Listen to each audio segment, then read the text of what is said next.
Fala galera, tudo bem? Hoje vamos estar trabalhando com o conteúdo do PET 5 semana 4. Oitavo ano, vamos falar sobre grandezas proporcionais. Meu nome é Gustavo e hoje estamos com a Márcia Moura como intérprete de Libras.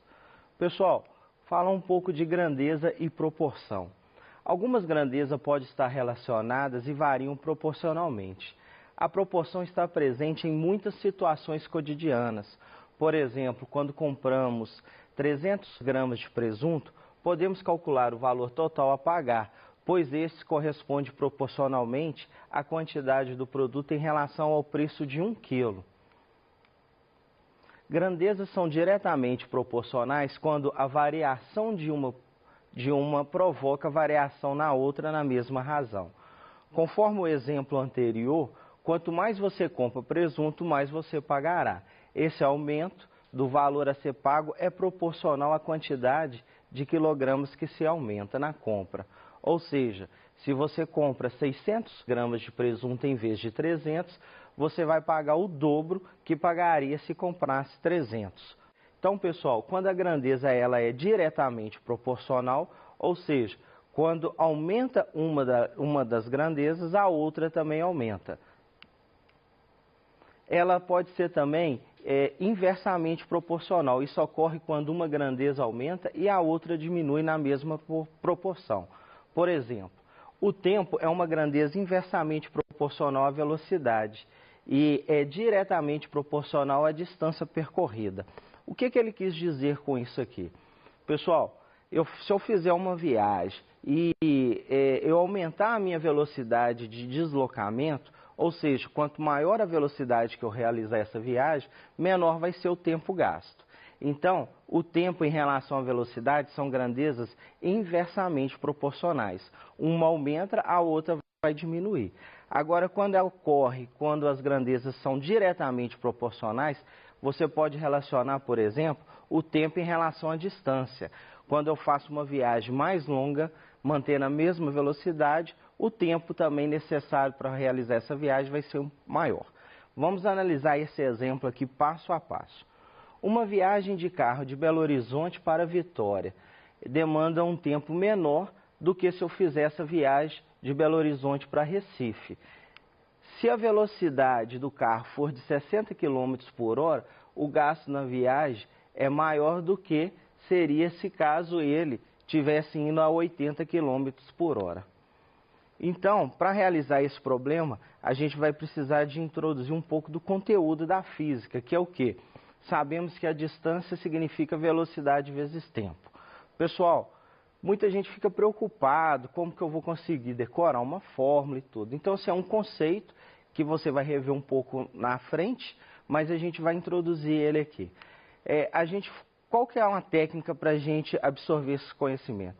Você faz um desenho de um triângulo, divide ele ao meio, então você vai ter a parte superior e inferior.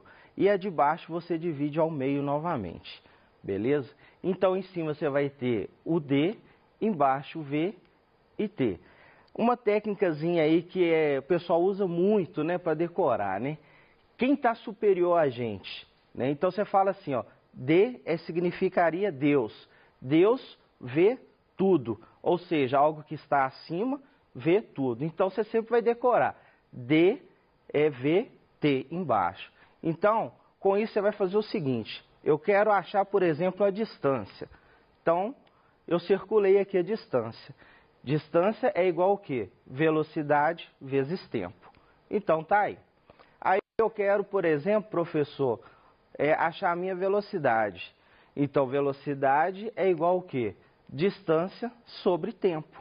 E aí a gente tem. Agora, se você quiser achar o tempo gasto, você vai fazer o quê? Distância sobre velocidade. Então, com essa técnica aí, fica bem fácil da gente aprender esse conceito. Beleza?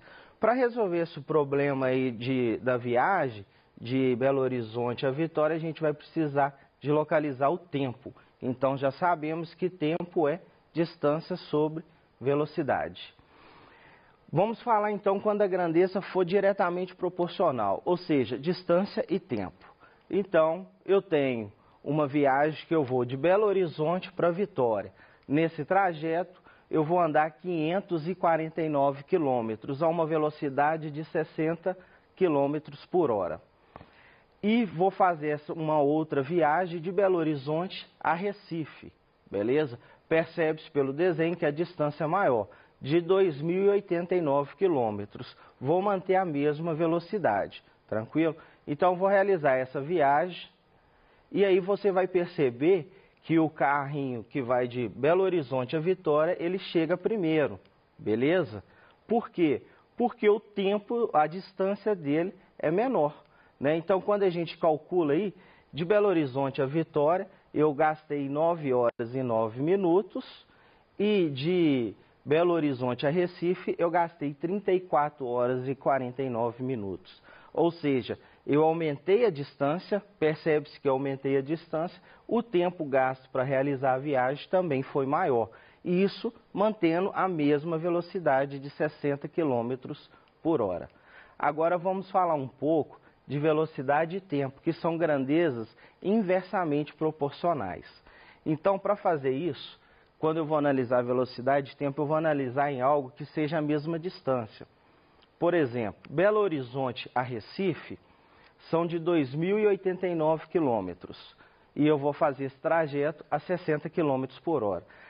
Automaticamente, no mesmo tempo, vai sair um carro que vai fazer esse mesmo trajeto, Belo Horizonte a Recife, só que agora eu vou alterar a velocidade. Ele vai andar a 80 km por hora. Note que a distância é a mesma. Então, vamos observar quem chega primeiro, né? Percebe-se que o carro de baixo chegou primeiro. Por quê? A velocidade com qual ele anda é maior. Ou seja, embaixo eu gastei 26 horas e 6 minutos para fazer esse trajeto e andando a 60 km por hora, eu gasto 34 horas e 49 minutos. Isso me leva a crer o quê? Eu aumentei a velocidade de deslocamento, o que ocorreu com o tempo? Diminuiu. Ou seja, são grandezas inversamente proporcionais. Quanto maior a velocidade, menor o tempo. Vamos fazer esse mesmo trajeto, essa mesma proposta, né, de Belo Horizonte a Vitória. Então, são 549 quilômetros. E eu vou fazer esse mesmo trajeto, né, a 60 km por hora em cima e 80 km por hora embaixo. Então, você vai perceber que o carrinho de baixo chegou primeiro. Mais uma vez, percebe-se isso, bem visível. Os dois estão partindo do mesmo ponto, na velocidade diferente. Isso quer dizer o quê? Que o meu carrinho de baixo gastou 6 horas e 51 minutos e 45 segundos e o carro de cima 9 horas e 9 minutos. Então, o que eu posso dizer? Eu aumentei a velocidade e o tempo diminuiu. Grandezas inversamente proporcionais. Agora vamos realizar algumas atividades desse PET. Questão número 1. O preço de 1 litro de leite é R$ 3,00. Complete a tabela e responda se as grandezas são diretamente ou inversamente proporcionais, calculando aí o preço. Única dado importante que foi me dado, que 1 litro de leite, R$ 3,00. Então, lá no seu PET, ele te deu essa tabela para você preencher. Então, você tem que 1 litro é R$ 3,00, ou seja, se eu comprar 2 litros, eu vou pagar o dobro, R$ 6,00. E assim por diante. 4 litros seria 4 vezes 3, que dá 12, e assim eu vou completando aí até os 24 litros. O que é importante analisar nisso aí? Na medida que eu aumentei a quantidade de leite a ser comprada, o que aconteceu com o valor a ser pago? Também aumentou, beleza? Então eu posso falar que essas grandezas são diretamente proporcionais. Quando eu analiso passo a passo daquela compra, 1 litro de leite, R$ 3,00, 2 litros, R$ 6,00. E aí eu vou analisando todas, fazendo o quê? Uma fração, até chegar em 24 sobre 72. Toda fração, quando é possível, eu tenho que simplificar. Então, se eu simplificar essa aqui, ó, 24 por 72, dividir todo mundo por 24, o que vai ocorrer? Quando eu simplifico, eu chego a 1/3. Quando eu simplifico a segunda por 12, eu vou chegar a 1/3. Quando eu simplifico 6/18 por 6, eu também chego a 1/3. Então, todas elas eu vou chegar a 1/3. Então, eu posso falar que esse 1/3 seria a minha constante, logo podemos dizer que K é uma constante, todas as vezes que as grandezas forem diretamente proporcionais. Falei em grandezas diretamente proporcional, ou seja, existe um K, que é uma constante, beleza? Atividade número 2. A tabela abaixo relaciona duas grandezas inversamente proporcionais, que seria velocidade e tempo, para uma distância de 600 km. Então, eu vou calcular o tempo, e aí eu tenho distância sobre velocidade. Então, eu tenho a tabela aí. Eu vou andar uma distância de 600 km a 20 km por hora. 600 sobre 20, 30.